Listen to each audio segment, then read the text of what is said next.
Boses ng mamamayan, Gusto ko sana yung bilang estudyante. iba't ibang opinyon ng taong bayan. Ang gusto ko talagang Ating alamin sa Kalye Survey. Sangayon naman po sa lahat. Basta meron namang silang may bubuga, gano'n, may talino, saka maganda syempre. Pwede naman siguro transgender na. Di ba? No? Okay, pwede na, pwede. Pwede rin naman po kung kaya po nilang i-present yung sarili nila sa maraming tao sa mundo, di ba? Kasi yung confidence po natin is mabuboost pa. Pwede naman silang sumali lalo na kung kaya nilang i-represent yung ating bansa. At in the first place, matatalino po yung mga transgen natin. Yes naman, payag ako, natuwa nga ako dun eh.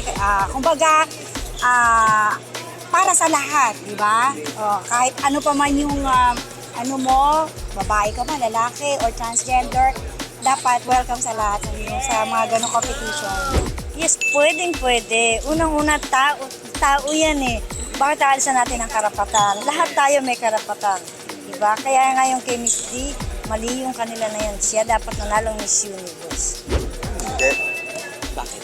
Kasi lalaki yun eh. Nagpapalagay lang ng panyo. Alam naman natin na pwedeng sila na ilaban na pare-parehas. Kung transgender, kung nanay, kung single mom. At siyempre, para sa Miss Universe, dapat talaga yung dalaga at siyempre wala pang anak at babae talaga. Boses ng mamamayan, Gusto ko sana yung bilang estudyante. iba't ibang opinyon ng taong bayan.